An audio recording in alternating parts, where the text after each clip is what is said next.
Alors, bonjour tout le monde, je m'appelle Khadija Koulibaly, donc je suis chargée de modérer la session d'aujourd'hui.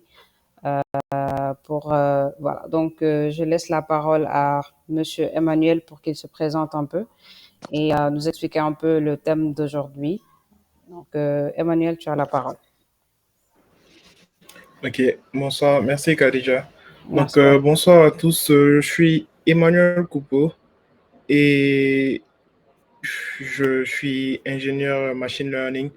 J'ai précédemment travaillé pour Bamto, que normalement vous connaissez parce qu'il y a beaucoup de membres de Galsen AI qui ont travaillé, qui travaillent encore. Et là, actuellement, là, je travaille pour, comment est-ce que ça s'appelle déjà? euh, GIBT, German Institute of Business and Technology, et je donne aussi des cours au DIT, Dakar Institute of Technology. Okay. Donc, pour la présentation d'aujourd'hui, nous allons voir un peu un code, on va dire, déjà tout prêt qui pourrait vous aider en fait à démarrer plus simplement les compétitions sur Zindi, les compétitions de machine learning où vous avez à faire des c'est-à-dire créer un modèle de machine learning, analyser les données, et puis éventuellement faire des submissions, enregistrer le fichier de submission et le mettre sur Zindi. Voilà. Donc, c'est un peu ce que nous allons voir aujourd'hui. Et il y aura un petit bonus. Je vais vous montrer une petite appli que j'ai faite avec Streamlit en utilisant en fait le modèle qu'on va voir ensemble aujourd'hui. Voilà. Donc, je pense que là, on est prêt à démarrer.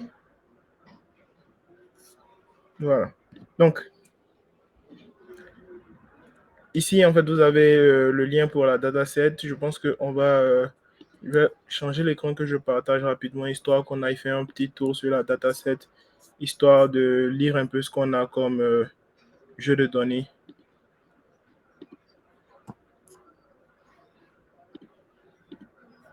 Ok, donc, voilà.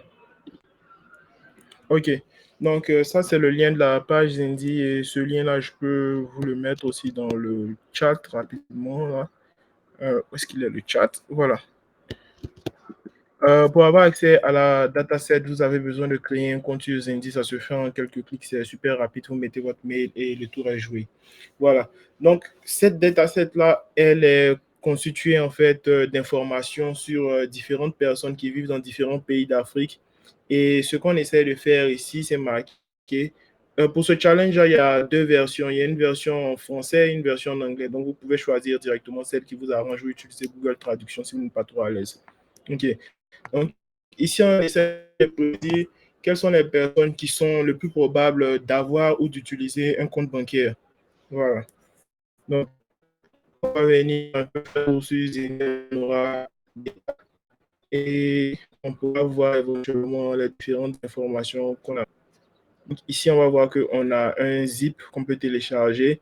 Ce zip-là, il contient un fichier train.csv, test.csv, variable definitions, et Sample Submission.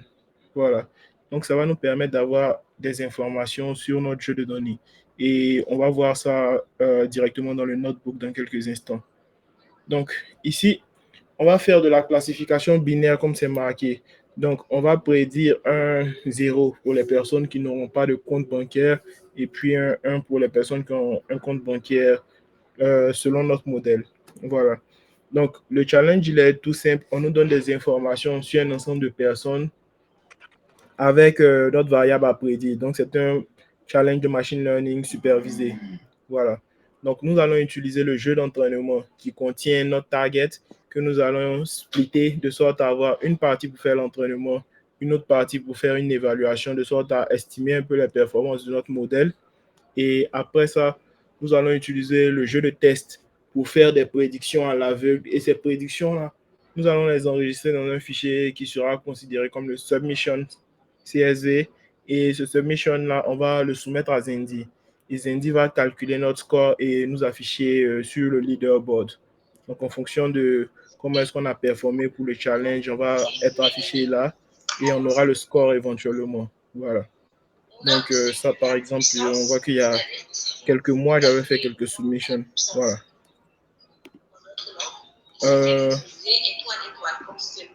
Il y a un micro qui est activé, s'il vous plaît. Donc, ce qui concerne la compétition, vous avez la description du jeu de données ou la description globale, en fait, des informations. Vous avez le lien pour la compétition en français. Vous avez ici la section évaluation. Donc, la section évaluation va vous dire que la métrique qui sera considérée, ça sera mean absolute error. Donc, on peut se plaindre ou pas de la métrique, mais c'est juste ce qui sera utilisé comme métrique. Ce n'est pas forcément une métrique habituelle de classification, mais il faut juste garder à l'idée que lorsqu'on va vouloir faire nos évaluations locales, il faudra éventuellement penser à utiliser cette métrique-là, vu que c'est elle qui sera aussi utilisée sur le leaderboard. Donc, pour l'instant, dans le code, il n'est pas intégré. On va voir ça et puis rajouter ça plus tard. Donc, OK. Là, je vais partager le notebook à nouveau et puis on pourra faire un saut sur le notebook.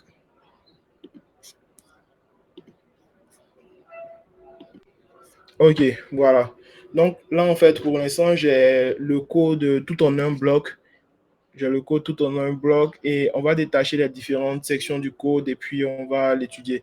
Donc, de façon générale, ça prend environ 1 heure et puis après, on prend les questions. Si vous avez déjà des questions pendant la présentation, vous pouvez marquer la présentation vous pouvez marquer les questions dans le chat et après, vous pourrez activer vos micros et tout ça, histoire de pouvoir mieux gérer le temps pour ne pas qu'on s'attarde forcément trop sur certaines parties alors que plus tard, on pourra revenir en détail dessus. Voilà. Donc, de façon générale, lorsqu'on veut commencer un challenge, il va falloir importer ou installer des librairies. Voilà. Donc, ici, là, ce qu'on va faire, c'est qu'on va installer des librairies et puis mettre certaines autres librairies à jour. Donc, pour installer les librairies qui nous intéressent, il y a par exemple celle-là qui n'est pas installée du tout et d'autres qu'on va vouloir mettre à jour. Donc, vous pouvez utiliser le point d'exclamation et puis faire du pip install. Donc, on va faire du pip install, on va faire un tiret. On va faire Q pour quiet, donc on n'aura pas beaucoup de texte dans l'output et puis on aura U pour update. Donc on va d'abord installer ce package-là qui va nous permettre de faire un EDA rapide. On va aussi update scikit-learn de sorte à être sûr qu'on a la dernière version. Scikit-learn et là je pense que on va utiliser des choses ici. On a scikit-learn essentiellement pour Pickle OS, oui, normalement dans la bonne version, la dernière version. Okay, donc là, on peut débuter. Voilà. Donc, après la partie importation, après la partie installation, on va maintenant passer à l'importation des différents packages qui nous intéressent. Voilà, on va importer les différents packages qui nous intéressent. Donc ici, on va importer Pickle, on va importer OS, et puis dans scikit-learn, on va importer un tas de petits modules ou de petits blocs. Donc éventuellement pipeline, mais pipeline, on ne va pas forcément l'utiliser ici. Donc après, je vous passerai les liens GitHub. J'ai une version où on utilise un pipeline directement. Là, on n'utilise pas forcément de pipeline, on le fait en plusieurs étapes et tout ça. Donc, histoire de pouvoir varier un peu, pour voir comment le faire différemment. Donc, comme je l'ai dit là, l'idée, c'est de pouvoir avoir une sorte de guide qu'on pourra suivre facilement, de sorte à faire la première submission sur Zendy. Donc, pour tous les challenges, éventuellement, ça vous permettra de pouvoir démarrer simplement.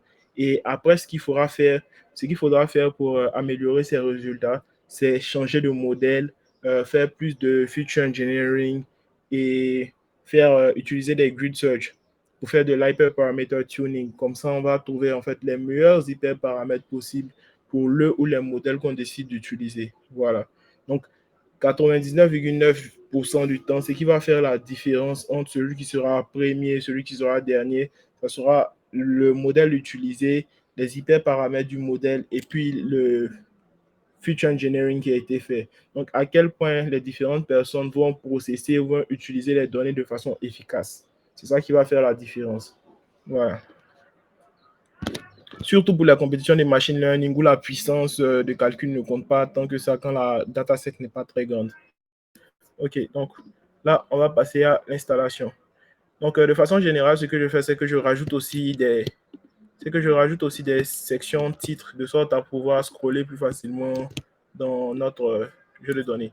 Donc, comme ça, on aura cette section-là, le sommaire, qui va nous permettre de nous déplacer plus simplement. OK.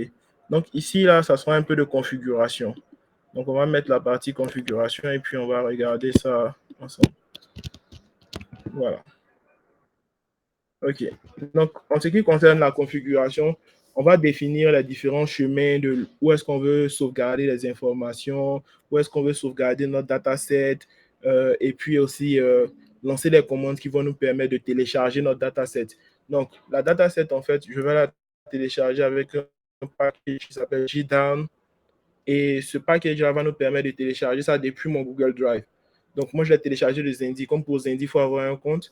Éventuellement, si quelqu'un le veut, il peut directement aider en utilisant ce commande-là qui va permettre de télécharger de sauvegarder ça dans un dossier bien particulier. Voilà. Donc, ici, en fonction de comment on veut le faire, on peut le mettre en deux parties et on l'aura comme ça si on le fait en deux parties. Voilà. Donc là, on a juste à rajouter notre petite configuration pour setup. Voilà. Donc là, on va exécuter ça qui va nous permettre d'enregistrer nos différents liens et tout ça, nos différents chemins. Et ici, on va exécuter. Voilà. Donc ici, on voit qu'on a un petit message qui nous dit download le dataset et préparation. Donc là, maintenant, on va regarder dans nos fichiers. On voit qu'on a un dossier asset qui est bien créé. Quand on ouvre notre dossier asset, on voit qu'on a un dossier dataset, on a un dossier ML. Donc, pour l'instant, dans le dossier ML, on a le zip que nous avons téléchargé et le dossier qui a été créé lorsqu'on a dézippé en fait notre fichier zip.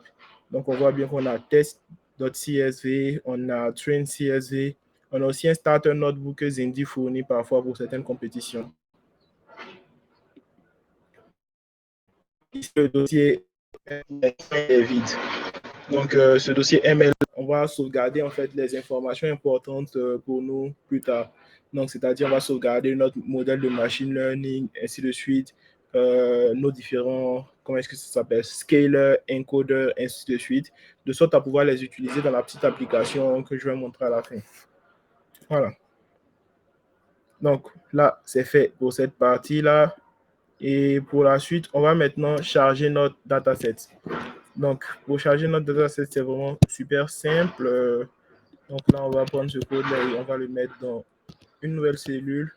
Et on peut mettre en titre dataset loading.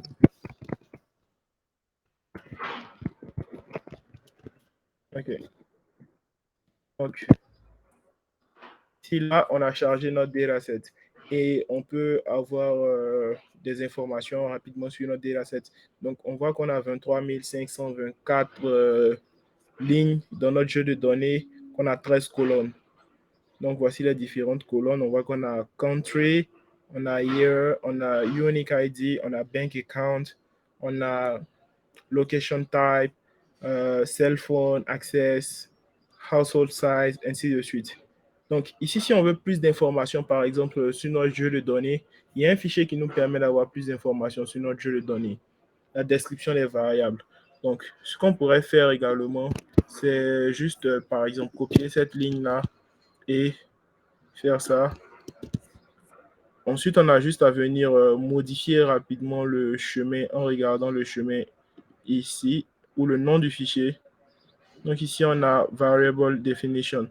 Donc ici, si je fais par exemple pour le nom, que je copie le nom, que je viens le remplacer, vous verrez que facilement, on a nos informations.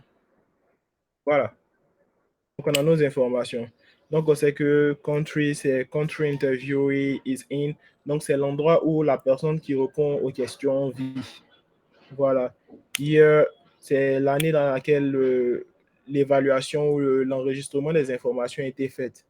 Voilà. Donc, il y a plusieurs années dans le jeu de données, on pourra voir. Il y a par exemple Unique ID ici. Et on va se rendre compte que ça, c'est juste un identifiant unique pour les différentes personnes dans notre jeu de données. On aura location type, ainsi de suite. Voilà. Donc, ça, c'est en ce qui concerne le chargement de notre jeu de données. OK. Donc, là, maintenant, on va essayer de s'attaquer à notre jeu de données. Donc, on va se concentrer sur les choses importantes. Donc, on va identifier, par exemple, notre Y. Notre Y, c'est la colonne que nous essayons de prédire, la variable que nous essayons de prédire. Voilà, donc ici, on est dans la target call et on a déjà passé le nom de cette colonne-là. Voilà. Et on va récupérer quelques informations de sorte à avoir en fait une idée un peu plus générale de notre jeu de données. Donc là, on va marquer ça ici. On va marquer EDA pour Exploratory Data Analysis. Donc, c'est une analyse exploratoire de notre jeu de données. Voilà. Donc, si on exécute ça, on va avoir quelques petites informations sur notre jeu de données. Donc, on aura notre fonction qui va nous donner des informations sur éventuellement les valeurs manquantes de notre jeu de données. Il y a plusieurs manières de faire ce truc-là. Il y a une manière qui va nous donner directement le nombre de valeurs manquantes, mais ici, quand on constate que, quand on regarde, on sait directement si on a des valeurs manquantes ou pas. Voilà. Et on a éventuellement les types des différentes variables.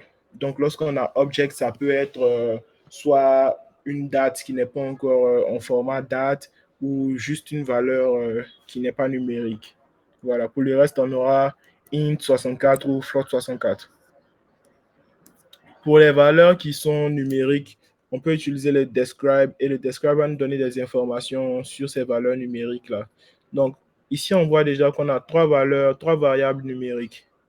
Donc, on a years, on a household size, on a age of respondent et on peut avoir le nombre d'informations qui ont été récupérées. Donc, le nombre de lignes, on a la moyenne, on a l'écart type, on a le minimum, ainsi de suite. Donc là, ça nous permet d'avoir des informations sur notre jeu de données. OK. Au-delà de ça, on a également notre cet outil-là qui est Pandas Profiling, qui permet de faire en fait une visualisation de notre jeu de données. Donc, ça a créé notre report, qui est un report de jeu de données que nous allons utiliser. Et en fait, lorsqu'on finit de créer ce report-là, on peut le sauvegarder. Donc, ici, on a décidé de le sauvegarder à un endroit. Donc, je vais juste télécharger rapidement. Vous pouvez voir qu'ici, il est sauvegardé en tant que EDA report. Je vais le télécharger, je vais l'ouvrir pour que vous puissiez le voir, pour qu'on puisse tous le voir ensemble. Ok, donc un instant, je reviens sur Meet et je change l'écran que je partage, de sorte à ce qu'on puisse analyser un peu le report qui est fait avec cet outil-là. Un instant, un instant, un instant. Ok.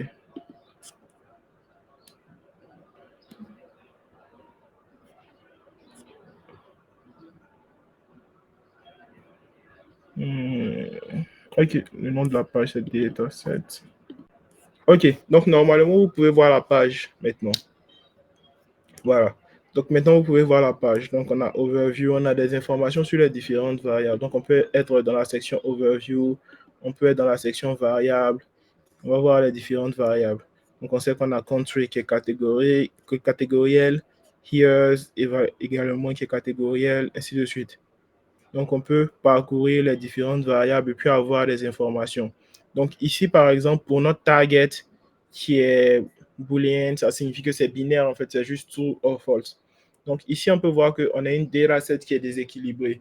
Donc, lorsqu'on va devoir faire des prédictions, lorsqu'on va devoir faire une analyse, on sait avec les jeux de données qui ne sont pas équilibrés qu'il ne faudra pas forcément considérer l'accuracy, qui a par exemple le F1 score qui est beaucoup plus adapté pour ce genre de cas-là.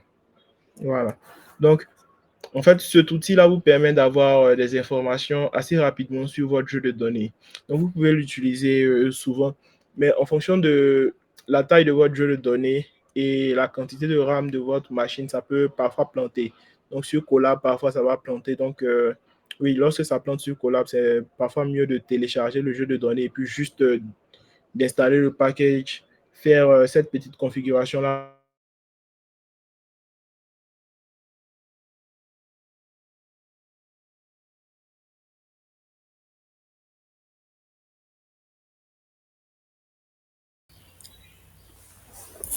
Emmanuel, votre micro est désactivé, s'il vous plaît. Est-ce que vous pouvez l'activer?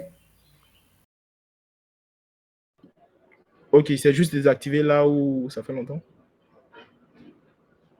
Je pense Allô? que ça fait juste 1 minute, qu'on vous entendez pas. Ok, ok. D'accord. je reprends la partie sur là, où Oui, ça va. Je reprends? oui, reprenez, s'il vous plaît.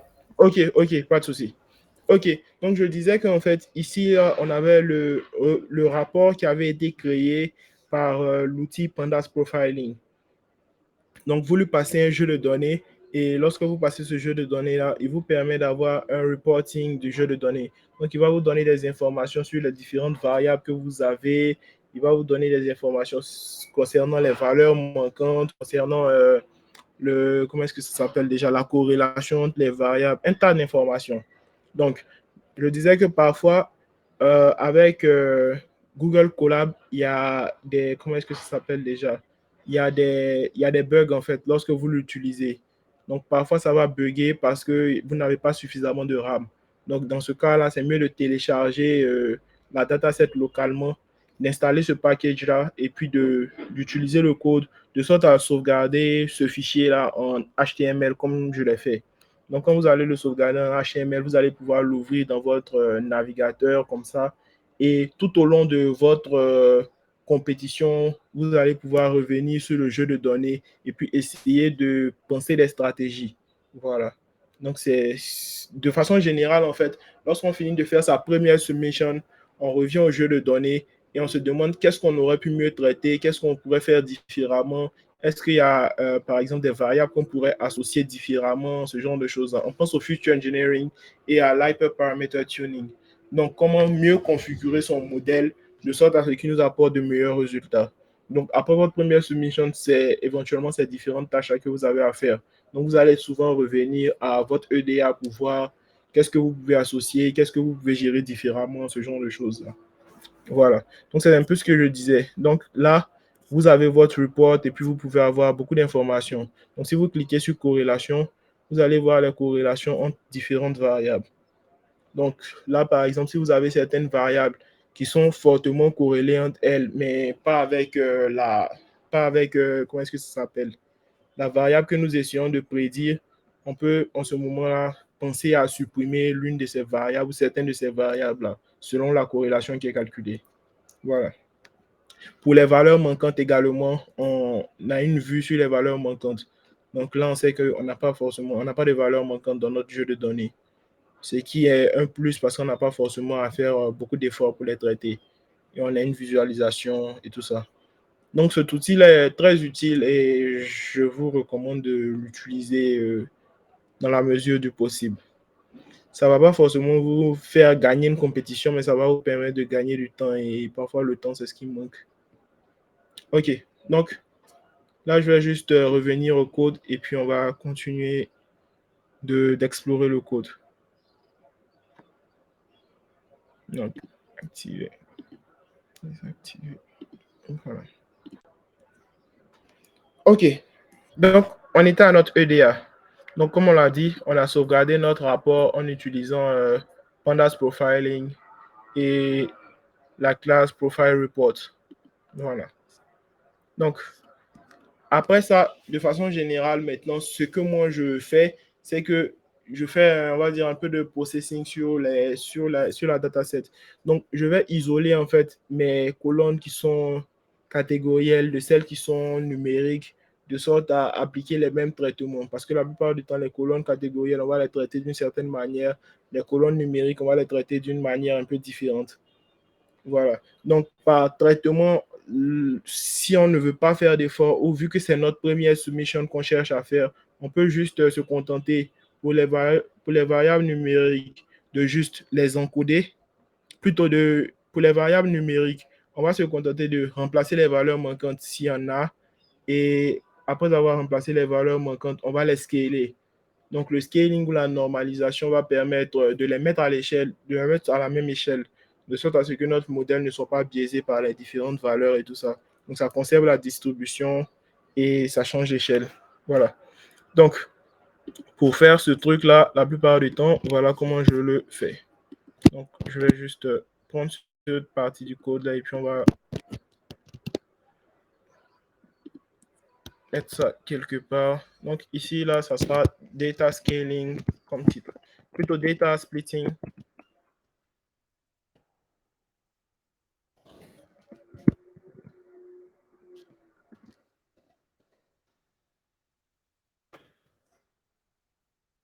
OK.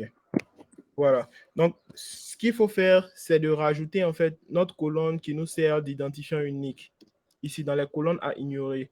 Parce que la colonne qui nous sert d'identifiant unique, là, elle ne nous apporte pas d'informations en tant que telle. Voilà, vu que c'est un identifiant unique. Donc, à chaque fois que vous aurez un identifiant unique, vous pourrez rajouter cette information-là ici. Et de façon générale, je rajoute en fait le nom de la... comment est-ce que ça s'appelle déjà? Le nom de notre Y, notre variable à prédire, de sorte à ce qu'elle ne soit pas considérée. Donc ici, ce qu'on va faire, c'est qu'on va séparer, de sorte à obtenir le nom de toutes nos variables qui sont numériques et le nom de toutes nos variables qui sont catégorielles. Voilà. Donc là, on va exécuter, puis vu qu'il y a un print, on pourra directement voir la sortie. OK. Donc ici, on a info, on sait qu'on a 3 variables qui sont numériques et puis éventuellement 4 variables qui sont catégorielles. Donc, par exemple, pour la variable année, on peut décider de la traiter comme une variable catégorielle ou comme une variable numérique. Donc, si vous voulez la traiter comme une variable numérique, il va falloir changer l'encodage. Mais il va falloir la forcer parce que ici, le code, il détecte les valeurs en fonction de celles qui sont numériques. Donc, ce qu'on pourrait faire si on veut changer ça, en fait, c'est de forcer le type. Donc, pour forcer le type, on pourrait faire quelque chose de ce genre-là. Donc, pour année, on pourrait utiliser asType.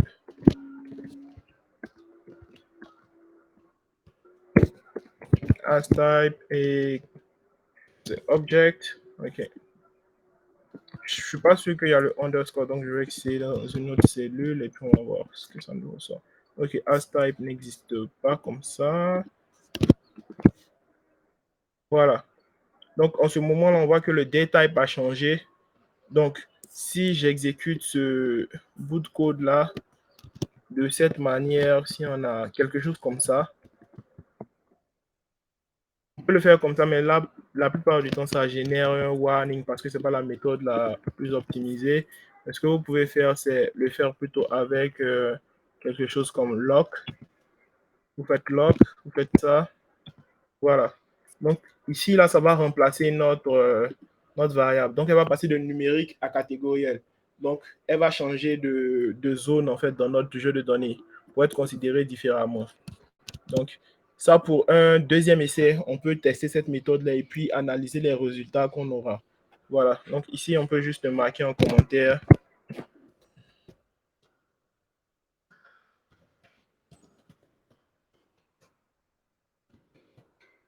Et puis, on va juste commenter ça. Donc, lorsque vous voudrez réessayer le code, vous pourrez décommenter cette partie-là et puis exécuter. Voilà. Donc, en ce moment-là, les années là ne seront plus considérées comme des valeurs numériques, mais comme des catégories. OK. Donc, on va maintenant rajouter la partie suivante du data splitting. Donc, ici, la partie suivante du data splitting, on va se dire que c'est en 2 étapes, si vous voulez. 2 étapes de façon à avoir un truc organisé. OK. Donc, ici, ce qu'on va faire maintenant, c'est qu'on va considérer nos variables catégorielles et nos variables numériques uniquement. Donc, éventuellement, si on a des variables qui sont du type date, on peut considérer que pour le premier essai, on va les négliger. Et après, on va chercher comment les incorporer à notre jeu de données. Voilà. Donc, ici, on va créer notre X et on va créer notre Y. Et ce X et ce Y-là vont être ensuite séparés de sorte à avoir une partie qui va nous servir effectivement pour l'entraînement du modèle et une autre partie qui va nous servir pour l'évaluation du modèle. S'il vous plaît, il y a Siri qui s'emporte. OK, voilà. Donc, en ce qui concerne notre test, on va faire de même. Donc, on va créer un X underscore test directement. Et c'est sur ce X underscore test-là qu'on va initialement appliquer les mêmes processing que sur notre X-train et sur notre X-eval. Et on va ensuite faire des prédictions qu'on va envoyer à Zendy. Voilà. Donc, là, et lorsqu'on finit de créer notre X et Y, on va maintenant ensuite séparer notre X et notre Y. Donc, on va créer un X-Train qui va nous servir pour l'entraînement et un X-Eval qui va nous permettre de faire une évaluation locale, histoire d'avoir une idée de nos performances. Donc, ça va nous permettre de détecter si on n'est pas dans un cas d'overfitting ou d'underfitting.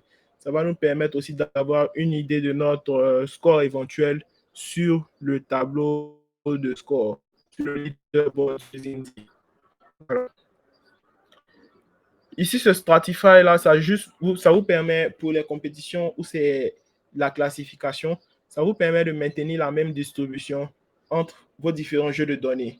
On a vu que notre jeu de données était déséquilibré. Donc, on va maintenir ce déséquilibre-là entre la partie d'entraînement et la partie d'évaluation. Parce que la plupart du temps, la partie de test également a ce même déséquilibre-là.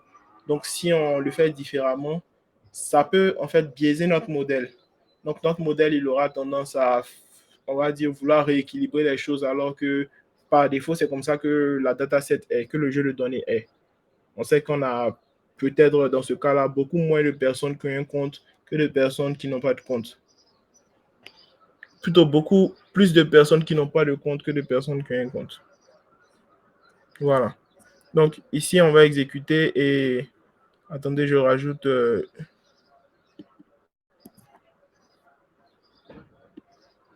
Je rajoute juste le print parce que le print, il appartient à cette cellule-là. Voilà. OK. Donc, ici, lorsqu'on finit d'exécuter cette cellule-là, on voit les infos sur notre dataset qui a bien été splitté. Donc, on voit X-Train, Y-Train, on voit leur taille. Ici, on voit X-Eval, Y-Eval, on voit leur taille également. Donc, ce qu'on pourrait peut-être rajouter rapidement, mais sans faire un print, ce serait de rajouter ça. Voilà. De sorte d'avoir la taille également de notre X-test. OK. Donc là, pour un premier essai, on va pas faire beaucoup de feature engineering. Voilà. On va pas faire beaucoup de feature engineering. On va faire juste le feature engineering basique. Donc, en ce qui concerne le feature engineering basique, on va voir ensemble comment le faire. OK. Donc, la plupart du temps, je recommande de rajouter des imputers qui vont vous permettre en fait de remplacer les valeurs manquantes en ayant appris ces valeurs manquantes là sur le jeu de données. Voilà. Certains parfois le font manuellement, mais en fait, vu qu'il y a déjà des objets qui ont été faits pour ça, c'est mieux de les utiliser. Hein. Donc, on va utiliser ces objets-là. Et plus tard, comme je l'ai dit, là, dans l'appli bonus également, on va pouvoir réutiliser ces objets-là. Parce qu'ils sont faciles à utiliser. OK, donc ici, on va considérer que c'est notre simple feature engineering. OK, donc voici les différentes parties qui vont composer notre feature engineering. Ici, on va juste mettre les objets ensemble de sorte à les créer et puis après, on verra pour la suite. OK, donc concernant les objets, on a les imputers. Donc, les imputers, de façon générale, on va en créer deux. Parce que notre imputer nécessite de fixer une stratégie. Donc, l'imputer va nous servir à remplacer les valeurs manquantes. Donc, on a différentes stratégies en fonction des types de variables.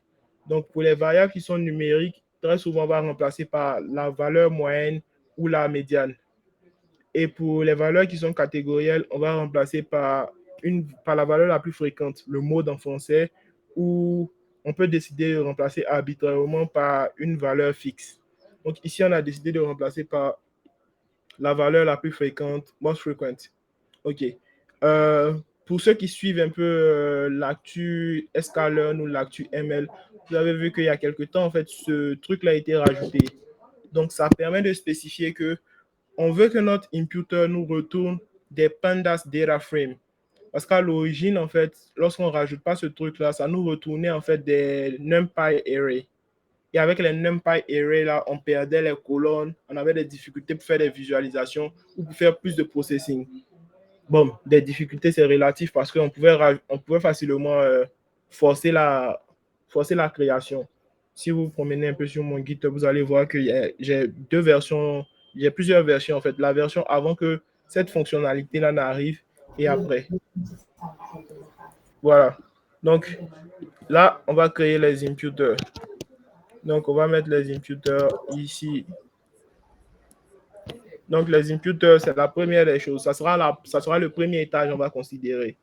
Les imputers. Donc toujours remplacer les valeurs manquantes parce que notre modèle de machine learning ne va pas les traiter comme ça. Il y a certains modèles qui maintenant arrivent à les traiter, mais de base, on remplace les valeurs manquantes. Également, vous pouvez tester des modèles qui sont adaptés pour les traiter et puis on pourra faire la différence au niveau du score. OK. Donc ensuite, on va s'occuper du scaler et de l'encodeur. Donc le scaler, ça sera pour les valeurs numériques et puis l'encodeur, ça sera pour les valeurs catégorielles. OK, donc pour le scaler et l'encodeur, on va le faire en deux temps.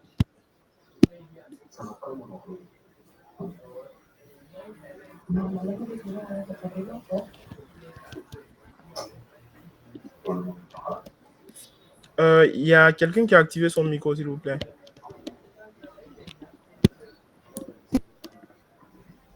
OK, donc ici, on a juste un petit truc que je veux expliquer en fait. Donc, pour notre encodeur, il est censé apprendre en fait quelles sont les différentes valeurs qui apparaissent dans chaque variable catégorielle. Il est censé l'apprendre. Ou on peut également le fixer. Donc, par défaut, voici notre encodeur. Nous allons utiliser le one-hot encoder. Donc, pour avoir plus d'informations sur comment ça se fait le one-hot encoder, vous pouvez regarder. Mais le truc, c'est que si on a par exemple deux catégories homme-femme, si l'individu qui nous intéresse est un homme, on va juste mettre un dans la colonne homme et puis les autres colonnes seront mises à 0. Donc, si on a 3 colonnes, si on a 5 colonnes, ça sera ce principe-là. Donc, la colonne qui nous intéresse reçoit un 1 et toutes les colonnes sont à 0. Voilà. OK, donc de base, ça nous ressort un jeu de données sparse, mais bon, nous, on ne veut pas forcément le jeu de données sparse et on ne veut pas forcément avoir beaucoup de variables. Donc ici, là, la plupart du temps, moi, je mets le drop first pour que ça élimine une variable ou on peut également mettre un if binary. If binary. Donc comme ça, si on se retrouve avec quelque chose comme genre où c'est juste homme et femme, ça va supprimer la première colonne. Ça va supprimer une des deux colonnes. Parce que ces colonnes-là seront parfaitement corrélées. Et ça, parfois, ça biaise certains modèles. Ou, de façon générale, lorsqu'on a une corrélation parfaite entre deux variables, il y a une variable qui apporte exactement l'information que l'autre apporte ou l'information opposée. Donc, ce n'est pas pertinent de passer ces deux colonnes-là à notre modèle. Donc, on va faire sauter une de ces colonnes-là. Voilà. Donc, ici, on va juste créer un encodeur temporaire de sorte à pouvoir apprendre ces différentes catégories-là. Et ces différentes catégories-là, on va les apprendre sur toutes les données que nous avons. Voilà, parce que parfois, on a des catégories qui apparaissent dans train et qui n'apparaissent pas dans test. Il y a des catégories qui apparaissent dans test et qui n'apparaissent pas dans train. Donc, pour éviter qu'on ait des erreurs, on peut soit spécifier que lorsqu'on découvre une nouvelle catégorie, on va juste ignorer ou on peut décider d'apprendre toutes les catégories directement. Donc, pour apprendre toutes les catégories là, on va mettre tous les jeux de données que nous avons ensemble. Donc, pour mettre tous ces jeux de données là ensemble, ici, on va faire un concat. On va faire un concat axis 0. Donc, ça signifie qu'on va stacker nos jeux de données. Donc, on va prendre notre train, on va le mettre au-dessus de notre test. Donc, ici, là, c'est les jeux de données avant qu'ils n'aient été coupés. Vu que nous, on veut pouvoir avoir accès à tout, on n'a pas forcément envie de mettre Xtrain, Xeval et puis ensuite Xtest. Donc ici, on prend juste train et test. Donc, on va récupérer toutes ces informations-là. Et puis, c'est par-dessus ça maintenant que notre modèle, il va apprendre et puis va nous sortir toutes les catégories. Donc ici, on a un print qui va nous afficher ça. Et lorsqu'on aura fini de connaître toutes les catégories qui sont disponibles pour chacune des variables dans l'ensemble de nos jeux de données, en ce moment-là, on va créer un nouvel encodeur où on va lui spécifier cette catégorie-là. Donc, il n'aura plus vraiment à les apprendre, en fait.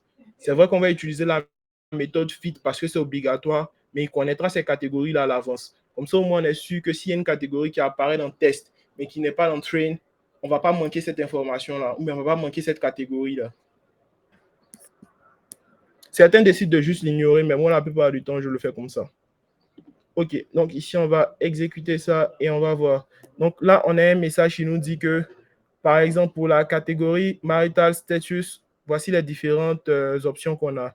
Donc, on a divorcé ou séparé, on ne sait pas, on a marié ou vivant ensemble en concubinage, on a célibataire ou jamais marié, et puis on a widowed qui est veuve ou veuf. Voilà. Pour education level, on a plusieurs rangs en fonction de son niveau d'éducation. OK. Donc, pour le scaler, c'est beaucoup plus simple. Pour le scaler, on va juste créer notre scaler basique. Là, on va lui spécifier qu'on veut en sortir un pandas data frame uniquement. Et puis, on pourra utiliser ce scaler-là. OK. Donc, next step.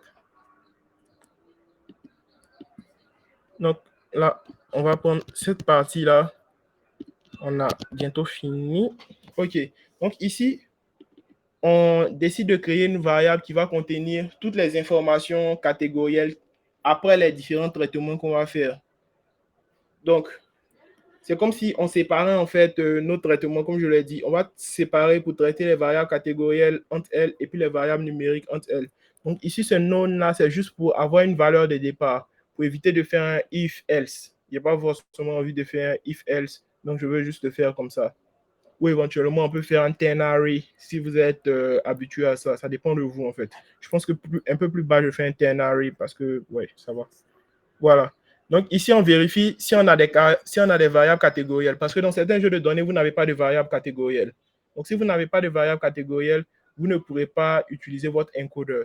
Et comme je le dis là, je veux que ce code-là, il puisse être exécuté. On a juste à changer en fait les différents chemins. On change les chemins, on change le nom de la target et puis ça peut nous permettre de faire notre première submission à chaque fois. Et puis après, on pourra rajouter des étapes de feature engineering et tout ça. Voilà.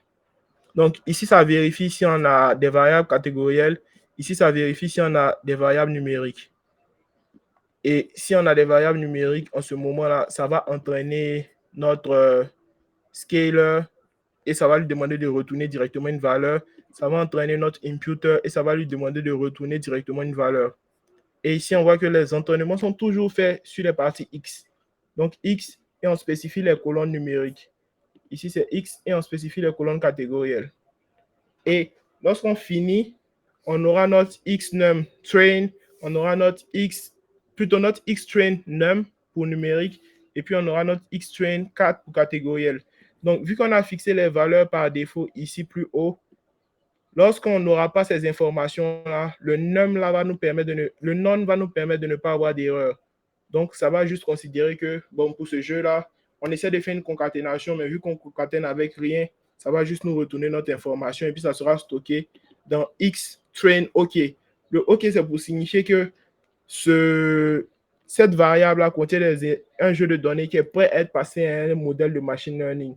Donc, parfois, dans mes codes, quand je vais vous passer le lien de mon repo GitHub, vous allez voir un xtrain ready, xtest ready, ce genre de choses-là. Donc, la plupart du temps, je mets ready ou OK ou preprocessed, quelque chose comme ça. Voilà. Donc, là, on a juste à exécuter ça. Et puis, éventuellement, si vous voulez, on peut juste faire un petit add de ce jeu de données-là. Voilà. Donc, on voit que household, here, et puis age of respondent ont changé parce qu'on a utilisé un scaler. Et on se rend compte que nos valeurs catégorielles là également, elles ont changé. Donc ici, on a marital status, on a don't know, on a marital status, married, living together, donc ceux qui sont mariés ou qui vivent en concubinage, ainsi de suite. Donc, notre jeu de données, il a bien été encodé. Donc, on voit que maintenant, on a 32 colonnes. On a 32 colonnes. Donc, ce qu'on pourrait faire rapidement, là, c'est faire ça. Hot shape. Copier. On va faire avec le X normal. Voilà. Comme ça, on pourra comparer les deux tailles. Donc, on est passé de 11 variables à 32 variables. Voilà. Et maintenant, ces 32 variables, elles sont toutes prêtes à être passées à travers notre modèle de machine learning. Donc, en ce qui concerne le modeling, pour le modeling, c'est, on va dire, l'une des parties les plus simples. Donc là, on va juste créer notre modèle de machine learning. On va l'entraîner, on va l'évaluer. OK. Donc, voici les différentes étapes. On va prendre notre partie training d'abord. Voilà. Donc là, comme je l'ai marqué, là, vous voyez qu'il y a un autre modèle. Donc, vous pouvez utiliser Random Forest, vous pouvez utiliser un peu ce que vous voulez, en fait. Tous les modèles disponibles, vous pouvez les utiliser. Donc là, il y aurait un petit print qui va nous montrer toutes les colonnes qui seront utilisées. On les a déjà vues, ces différentes colonnes-là. Et notre modèle, il est entraîné, il est prêt à faire des prédictions. Donc, maintenant que notre modèle, il est prêt à faire des prédictions, on va évaluer notre modèle. Donc, pour l'évaluation, là, on a des fonctions qui permettent de faire des évaluations, on va dire, assez rapides quand il s'agit de faire des classifications. Voilà. Donc, pour l'évaluation, on a juste un print. Et ici, là, on va appliquer en fait notre encodeur sur notre jeu d'évaluation.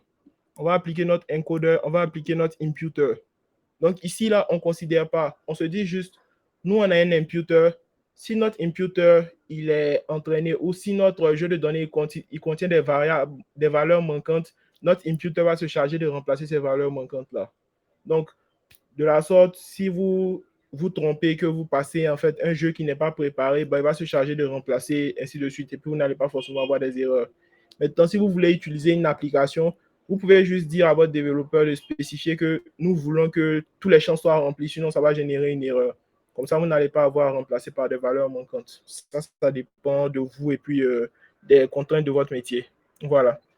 Donc, ici, c'est ce qu'on fait. Et avant de créer en fait ce xeval 4 là, on va s'assurer que notre liste qui contient le nom des variables catégorielles là n'est pas vide. Sinon, on ne peut pas utiliser ce truc là. Et à la fin, on va utiliser le même processus pour faire la concaténation. Voilà. Donc là, ça va nous afficher évaluation et puis ça va nous afficher nos résultats d'évaluation. Donc ici, on voit. Donc pour les personnes qui n'ont pas de compte, on se rend compte qu'on en a 4043 dans notre jeu d'évaluation et puis 662 des personnes qui ont un compte. Voilà. Donc ici, on a respecté le même ratio que dans le jeu précédent. Donc si vous calculez le ratio manuellement, vous allez vous rendre compte que c'est parfaitement le même normalement. On a quelques détails près. Donc ici, ce qui va nous intéresser, c'est notre F1 score qui est compris entre 0 et 1. Parce que là, notre jeu de données, il est déséquilibré. Donc, on se rend compte que le F1 score ici, par exemple, il est très bas pour les personnes qui ont un compte. Donc, pour le prochain modèle que vous allez vouloir faire, vous allez essayer de faire en sorte de tester des configurations de sorte à faire remonter le F1 score pour les personnes qui ont un compte. Et lorsque vous allez faire remonter ce F1 score là, il va permettre d'améliorer les autres F1 scores également. Voilà. Et vous pouvez regarder le classification, la matrice de confusion. Donc la matrice de confusion va vous donner le nombre des différentes bonnes prédictions et puis éventuellement les prédictions qui ont été manquées. Voilà. Donc ici, on a les différentes indications. Donc ici, c'est ce qui est normalement dans notre jeu de données. Donc notre Y, et ici, c'est ce qui a été prédit. Voilà. Donc c'est assez facile à lire lorsqu'on rajoute les labels en fait. C'est assez facile à lire. OK. Donc, normalement, lorsqu'on arrive à ce niveau-là, on a notre modèle de machine learning. On est prêt, en fait.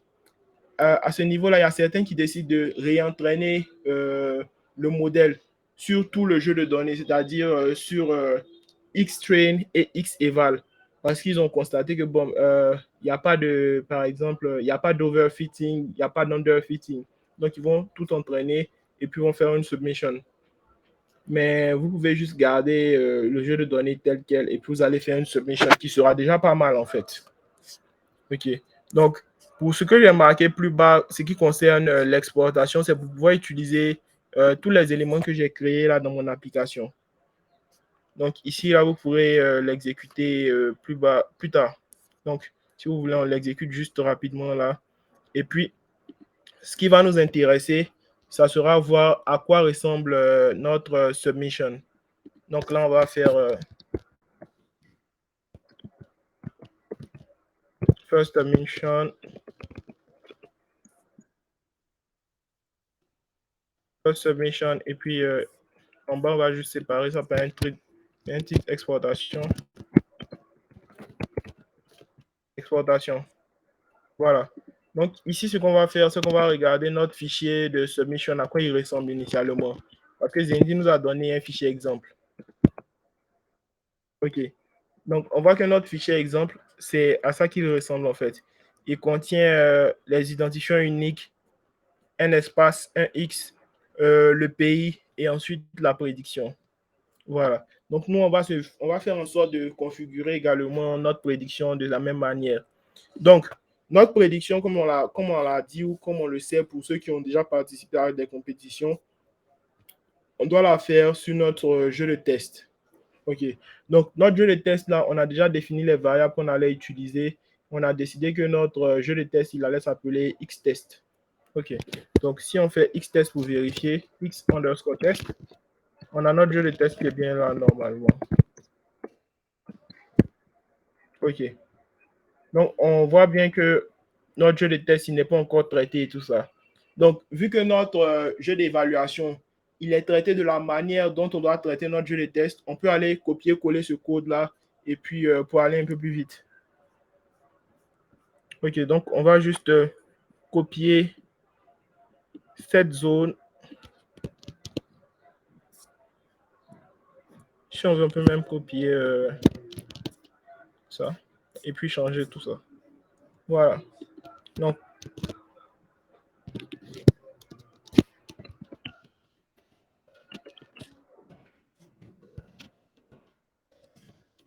ici, c'est notre prédiction. Donc, ici, en ce qui concerne notre prédiction, là, tout ce qui est éval sera remplacé par test, simplement. Donc, on peut utiliser l'outil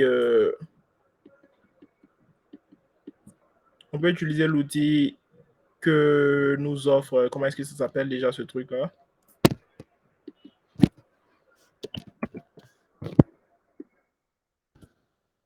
On peut utiliser l'outil qui nous offre Google Colab où on peut le faire manuellement. Je n'ai pas forcément envie de rater mon coup, donc je vais le faire manuellement, mais ça va aller assez vite. Donc, je vais juste à changer tout ce qui est éval par test et ça devrait marcher sans souci. Donc, tout ce qui est éval, on va changer tout ce qui est éval par test et ça doit marcher de la même manière. Donc, ici, on a juste un éval. OK. Donc, la plupart du temps, il y a certains qui ont des soucis lorsqu'ils finissent de faire les premières étapes. Ils se demandent, mais comment est-ce que je dois faire pour test? Donc, quand on leur dit appliquer le même processus que vous avez fait sur Eval, parfois, ils sont un peu perdus. Mais là, vous avez vu, c'est juste un copier-coller. On a remplacé les noms. Voilà. Donc, c'est le même processus à appliquer également. Voilà. Donc, là, on n'aura plus... on peut appeler ça, en fait, Y-Eval, Pred, Y-Test Pred, si on veut. Voilà. Donc là, on a normalement plus de eval. Je pense que ça devra aller. Donc ici, prédiction on test set. OK. Donc là, on a fait nos prédictions. Nos prédictions sont dans cette variable-là. Donc si on fait rapidement un ist pour voir à quoi ça ressemble, il n'a pas de... OK. Donc là, c'est pas un NumPy array. Donc on va le mettre en fait dans notre... comment est-ce que ça s'appelle déjà? Sorry. Lorsqu'on va le remettre dans notre data frame, on va ensuite faire le ist pour voir à quoi est-ce qu'il ressemble. Voilà. Donc, là, comme vous aviez vu, on a notre jeu qui montre à quoi est-ce que notre prédiction doit ressembler. On a notre X-test. Et notre X-test, là, il a été créé à partir d'un autre jeu. Voilà. Donc, on va utiliser le jeu à partir duquel le X-test a été créé pour faire le formatage. Pour faire la prédiction, il faut respecter scrupuleusement le formatage qui a été donné dans le submission file. Donc, soit ce qui a été donné dans submission file ou bien ce qui a été marqué sur la plateforme. Donc, c'est l'un des deux qui va marcher, mais pas autre chose. Parfois, ils font quelques petites erreurs en fonction des plateformes, que ce soit Kaggle ou Zendy. Mais c'est l'un des deux formatages qui va fonctionner. Sinon, vous allez avoir des erreurs, en fait. OK, donc ici, Notre X-test, il vient de test. Donc, on sait que c'est dans test qu'on pourra récupérer Unique ID et puis les pays. Voilà. Donc, ici, si on fait par exemple ça, on fait country. On devrait pouvoir avoir les country. OK, donc on a bien country. Si on fait également Unique ID,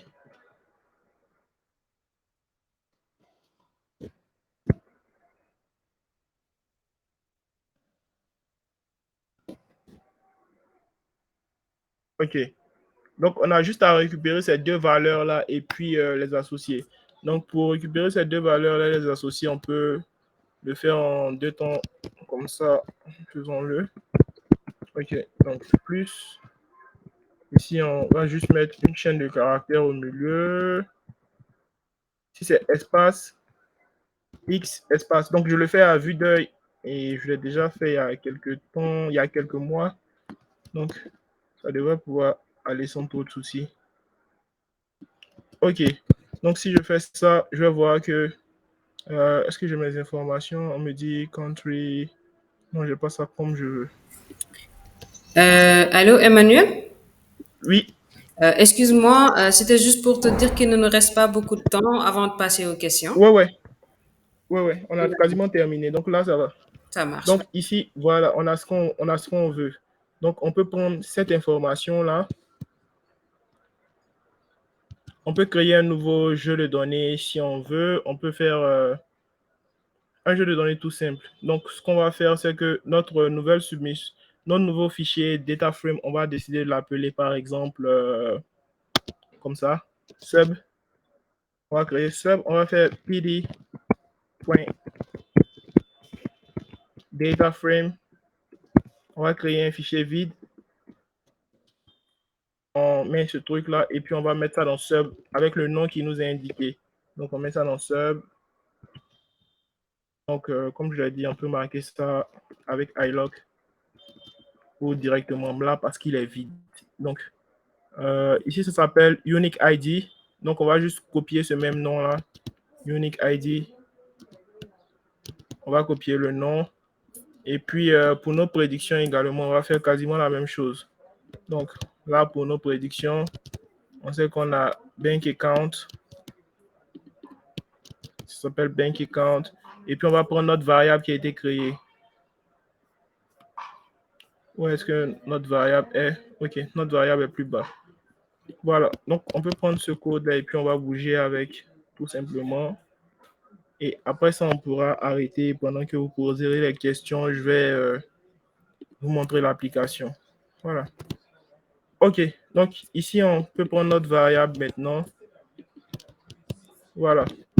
Donc là, on a normalement tout ce qu'on veut.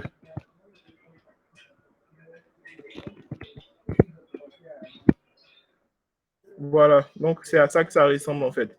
Et ici, en fait, on n'avait pas changé notre variable à prédit, c'était yes, no. Donc, on va devoir forcer juste la conversion. On va devoir juste forcer la conversion. Pour forcer la conversion, c'est pas très compliqué. Voilà. On a notre data frame.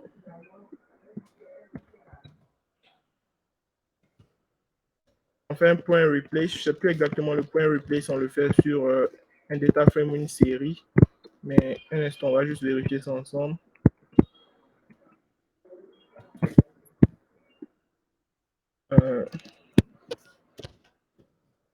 Si on a yes.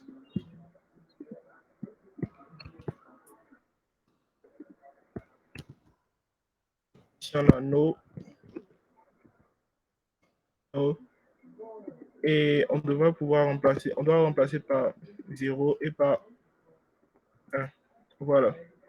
Donc ici, si on exécute qu'on a un souci, ça signifie qu'on a juste à rajouter des double quotes. Plutôt, voilà, là ça va. Donc en ce moment-là, on a notre submission qui est prête et notre submission, on a juste à la sauvegarder, quoi. Donc la submission, on la sauvegarde avec un tout CSV comme ça. CSV. Faut toujours rajouter index false, comme ça ne va pas rajouter les index qui sont là 0, 1, 2, 3 dans notre fichier. Donc, on a toujours index false. Et ici, on a notre chemin. Donc, ici. Donc, init sub pour initial submission.csv. Et on peut sauvegarder ça. OK. Donc, là, on a juste à vérifier sur Zindi si tout fonctionne normalement. S'il y a quelque chose qui ne fonctionne pas, ça signifie qu'on a juste à modifier un peu les noms des colonnes, en fait.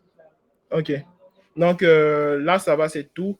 Vous pouvez déjà, on peut commencer à poser des questions et puis là, je vais juste faire la submission. On va tous voir ensemble ce qu'on a comme résultat avec la submission initiale et tout. Et puis, vous montrer l'appli juste après. Donc, c'est tout pour la présentation. Alors déjà, OK. Donc, là, je vais lire les questions. merci Emmanuel pour cette belle présentation qui me semble assez claire. Alors, il y a pas mal de questions dans le chat. On va essayer d'y aller vite pour pouvoir répondre à l'ensemble des questions.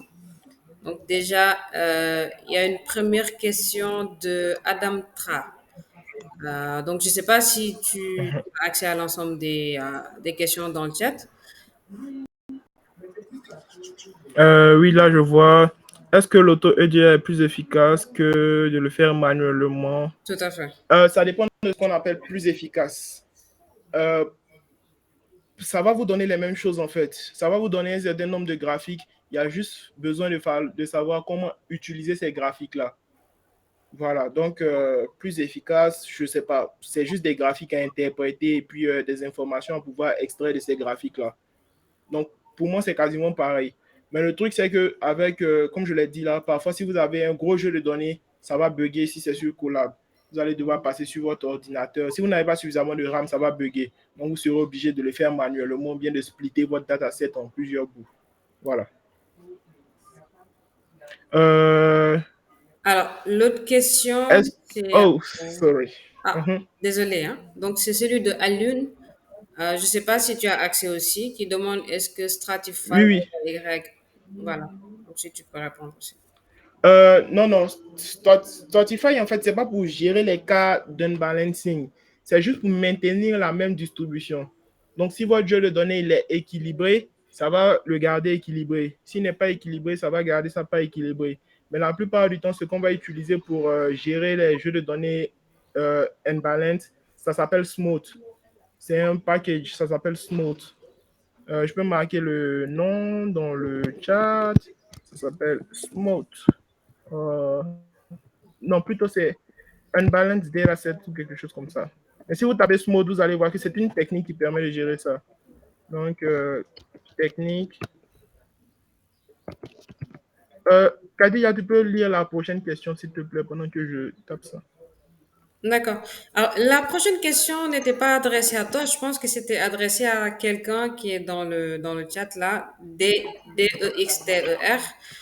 Il y a un certain Mbaye Watch qui demande pouvons-nous avoir le lien direct vers le notebook? Donc, je ne sais pas si DEX. Oui. Voilà. Donc, c'était ça. Alors, il y avait une autre question de Alioun, donc qui demande. Bon, je sais. Merci Isma. Donc, ça, c'est pour Isma, je pense, hein. Est-ce que tu as accès au mail au chat que je suis en train de lire?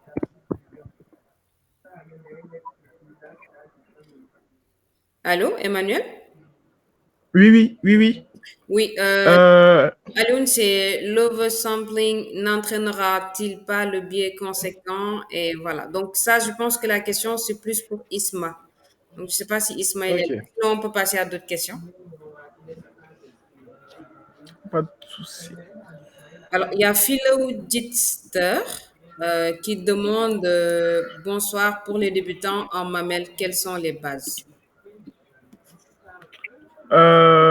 Les bases, en fait, on va dire, c'est savoir tout ça jusqu'à faire la première submission. Donc, les bases, c'est savoir comment explorer ta dataset. Donc, c'est savoir faire l'EDA, le Feature Engineering, et puis utiliser un modèle. On va considérer que charger un jeu de données, normalement, ça en fait partie. Si tu n'as pas de jeu de données, tu n'as même pas de machine learning, quoi. Voilà. D'accord. Donc, c'est les différentes étapes qui sont marquées, on peut considérer dans la partie summary. Donc, importer, faire le setup, charger la dataset, faire l'exploration, faire le feature engineering, le modeling, la prédiction. Ça, c'est vraiment le minimum pour savoir faire les tâches de bout en bout.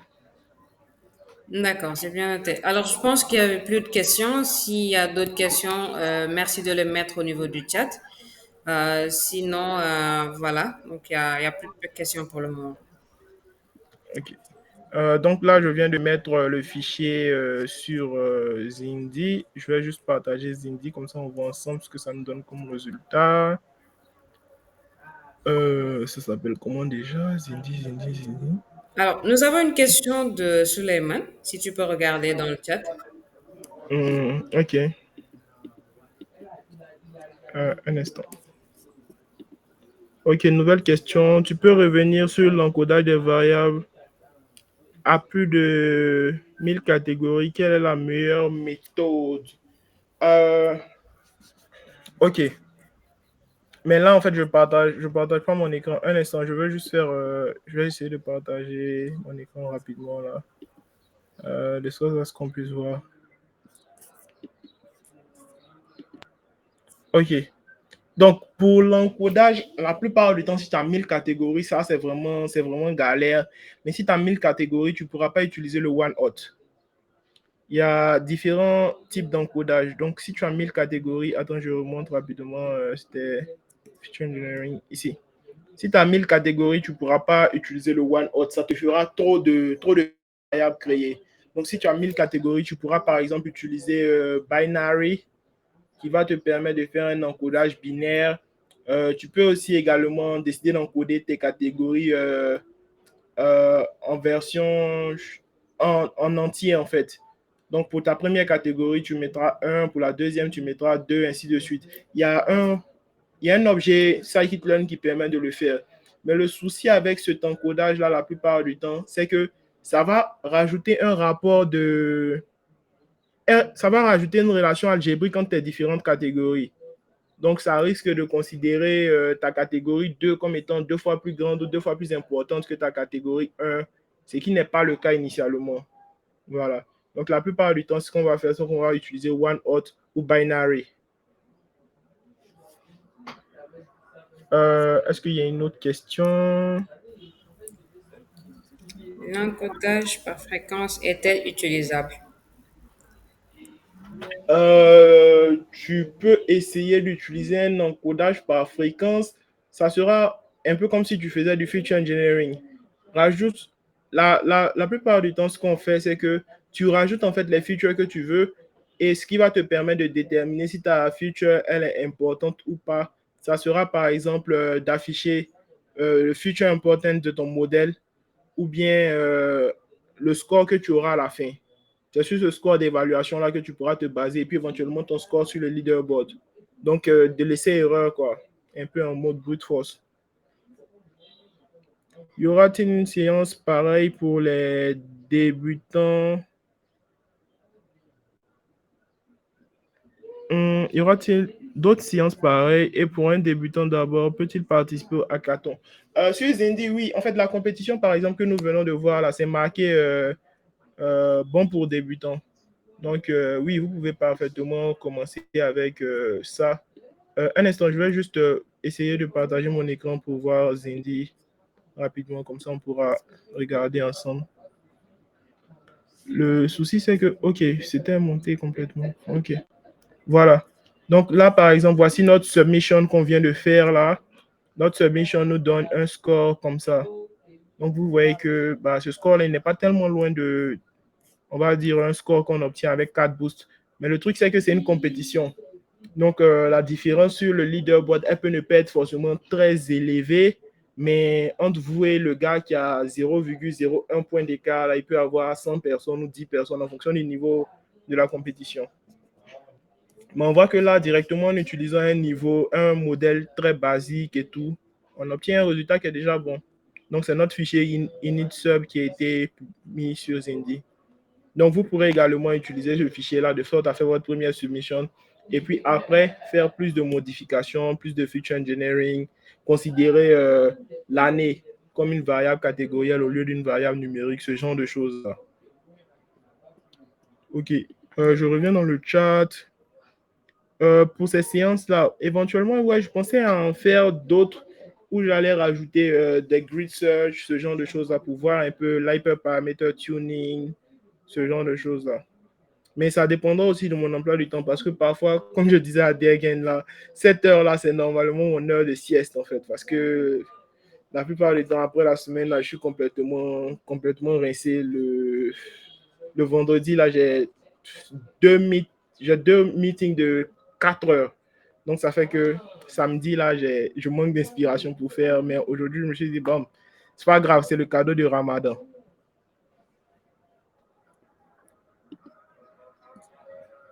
Est-ce qu'il y a d'autres questions? S'il n'y a pas d'autres questions, 2 secondes, je vais lancer l'appli rapidement et puis vous pourrez voir l'appli. Le code de l'appli aussi est sur mon GitHub, c'est pas caché. Ok.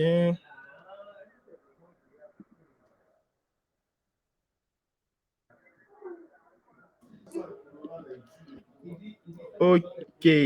L'appli est lancée. Voilà. Donc, voici la petite appli que j'ai créée avec Streamlit. Voilà, donc ça met l'image initiale de Zindi et ça vous marque un peu d'informations sur la compétition et vous avez des champs comme ça à remplir. Donc ici pour household size, c'est en fait la taille de l'habitation, genre le nombre de personnes qu'il y a dans la maison de la personne qui répond. Donc j'ai marqué arbitrairement de 1 à 40 en fait. Donc vous pouvez regarder la distribution que vous avez ou bien les bonnes min et max que vous avez sur votre dataset pour fixer. Pour l'année, c'était de 2016 à 2018. Donc oui, j'ai choisi ça comme ça en fixant les valeurs. Voilà. Et on peut finir de changer les informations comme on veut. S'il a accès à un téléphone, on peut dire oui et puis on fait un submit. Donc au lieu d'afficher les résultats différemment, j'ai préféré créer un history comme ça. Donc on a toutes les informations sur les prédictions qui ont été faites et puis il y a un bouton pour pouvoir télécharger l'ensemble en CSV. Donc, on peut vraiment faire ces apps-là de plusieurs manières. On peut décider que, au lieu de remplir les champs manuellement, là, on va directement demander à l'utilisateur d'upload un CSV qui contient les informations. Et puis, on va utiliser ça pour la prédiction. Voilà. Donc, il y a plusieurs manières de le faire. Et voilà. Donc, là, je remets toutes les différentes variables. Et à la fin, j'ai predicted label. Et puis, j'ai le confidence score. Voilà. Donc, c'est un peu ça. D'accord. Est-ce qu'il y a des questions? Alors, merci beaucoup, Emmanuel. Donc, je pense que Voilà. là, je vois plus de questions. Donc, si vraiment il y a plus de questions, je pense qu'on pourrait s'arrêter. Ok, super. Donc là, je vais juste mettre le lien dans le chat déjà pour ceux qui veulent juste voir comme ça, mais après, ça sera sur mon GitHub et tout ça. Donc, Dergen pourra partager le lien. Mais là, D'accord, vous avez le lien pour accéder au notebook. ça marche. Je pense que quelqu'un a demandé l'enregistrement. L'enregistrement, habituellement, Galsen IA le met sur Et- YouTube, je pense, non? oui, tout à fait. Voilà. Donc, ce sera mis au niveau de notre page YouTube. Voilà. Ça marche. Alors, merci beaucoup à tous. Je pense que s'il y a plus de questions, on peut s'arrêter là.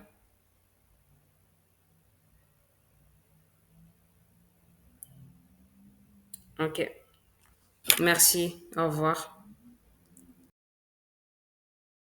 Donc, merci, au revoir et à bientôt. Merci. Au revoir, Emmanuel. À bientôt.